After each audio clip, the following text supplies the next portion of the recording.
बिस्मिल्लाहिर्रहमानिर्रहीम। अस्सलामुअलैकुम।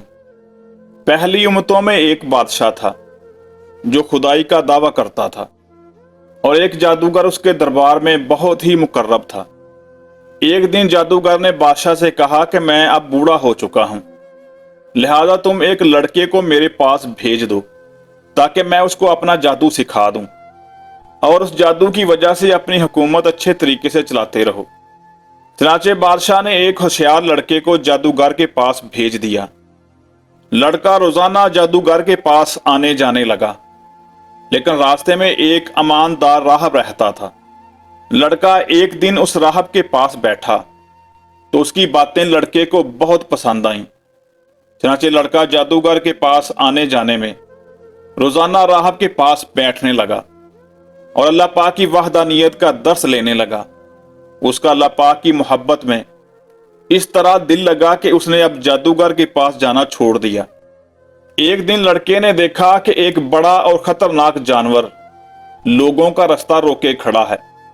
लड़के ने एक पत्थर उठाकर यह दुआ मांगी कि या अल्लाह, अगर तेरे दरबार में यह मजहब जादूगर से ज्यादा मकबूल व महबूब है तो इस जानवर को इसी पत्थर से मकतूल फरमा दे। ये दुआ करके लड़के ने जानवर को पत्थर से मारा तो ये बहुत बड़ा जानवर एक छोटे से पत्थर से कत्ल होकर मर गया और लोगों का रास्ता खुल गया।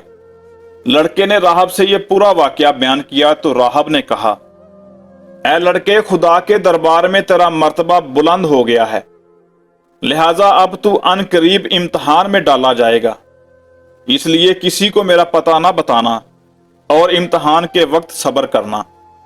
इसके बाद लड़का इस कदर साहिब करामत हो गया कि उसकी दुआओं से मादरजात अंधे और कोड़ी शफा पाने लगे।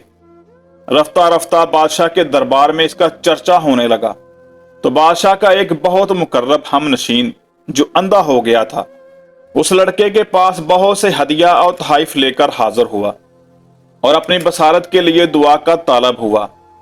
लड़के ने कहा, अगर तू अल्लाह पाक पर ईमान लाए तो मैं तेरे लिए दुआ करूंगा। चनाचे वो ईमान लाया और लड़के ने उसके लिए दुआ कर दी तो फौरन ही उसकी आंखें ठीक हो गईं। अब जब वो बादशाह के दरबार में गया तो बादशाह ने पूछा कि तुम्हारी आंखों में बसारत कैसे आ गई। मुकर्रब हमनशीन ने कहा, मेरे रब ने मुझे बसारत अता फरमा दी। बादशाह ने गजबनाक होकर कहा कि मेरे सिवा भी तुम्हारा कोई रब है? उसने कहा, हाँ, वो वाहद जात है अल्लाह पाक जो मेरा और तेरा बल्कि पूरी कायनात का एक ही रब है, जो सबको शिफाएं और रोजी देने वाला है, उसके सिवा कोई माबूद नहीं। बादशाह ने जब उसकी ये बातें सुनी तो उसको तरह तरह की सजाएं देकर पूछा कि किसने तुझे ये बताया है।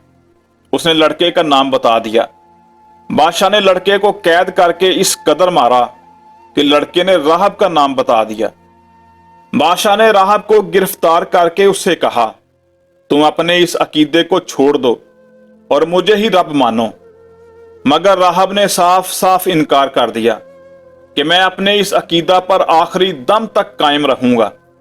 यह सुनकर बादशाह आग बगोला हो गया और उसने राहब के सर पर आरा चलवाकर उसको दो टुकड़े करवा दिया।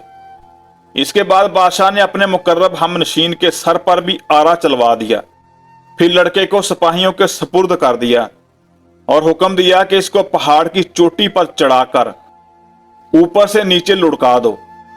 जब लड़के को पहाड़ के ऊपर ले जाया गया तो लड़के ने पहाड़ पर चढ़कर दुआ मांगी तो एक जल्जला आया और बादशाह के सिपाही जल्जले के झटकों से हलाक हो गए और लड़का सलामती के साथ फिर बादशाह के सामने आकर खड़ा हो गया।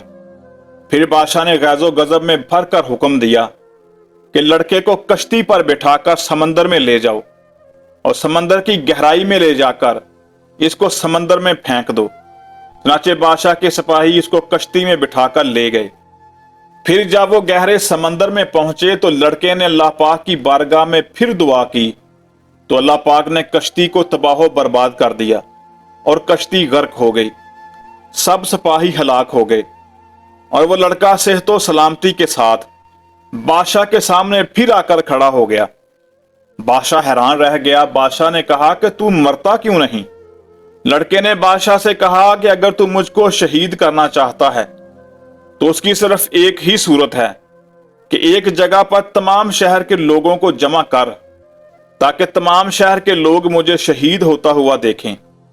फिर मुझको सूली पर लटका और बिस्मिल्लाह पढ़कर मुझे तीर मार कि मैं शहीद हो जाऊं।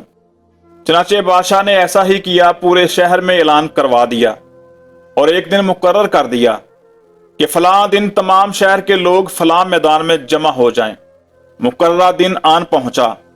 बादशाह ने लड़के के बताए हुए तरीके पर अमल करते हुए बिस्मिल्लाह शरीफ पढ़कर लड़के को तीर मारा तो लड़का अपने रब के हुक्म से इस दारे फानी से कूच कर गया। ये सारा मंजर पूरे शहर के लोगों ने देखा और पूरे मजमे ने बुलंद आवाज में ये ऐलान कर दिया कि इस लड़के का रब सच्चा है और हम इसके रब पर ईमान लाते हैं। बादशाह गुस्से से बौखला गया। उसने गड़ा खुदवाकर उसमें आग जलवाई। जब आग के शोले खूब बुलंद होने लगे तो उसने ईमानदारों को पकड़वाकर इस आग में डालना शुरू कर दिया। यहां तक कि 77 मोमिनीन को उसने आग में डाला। आखिर में एक ईमान वाली औरत अपने बच्चे को गोद में लिए हुए आई और जब बादशाह ने इसको आग में डालने का इरादा किया तो वो कुछ घबराई।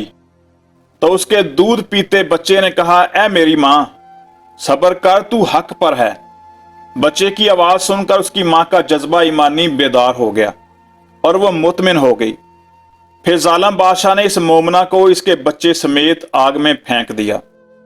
बादशाह और उसके साथी खंदक के किनारे मोमनीन को आग में जलने का मंजर कुर्सियों पर बैठकर देख रहे थे।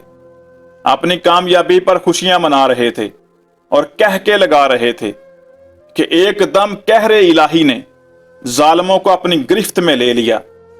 खंदक की आग के शोले इस कदर भड़कर बुलंद हुए कि बादशाह और उसके सब साथियों को आग ने अपनी लपेट में ले लिया और सब के सब लम्हा भर में जलकर राख का ढेर बन गए।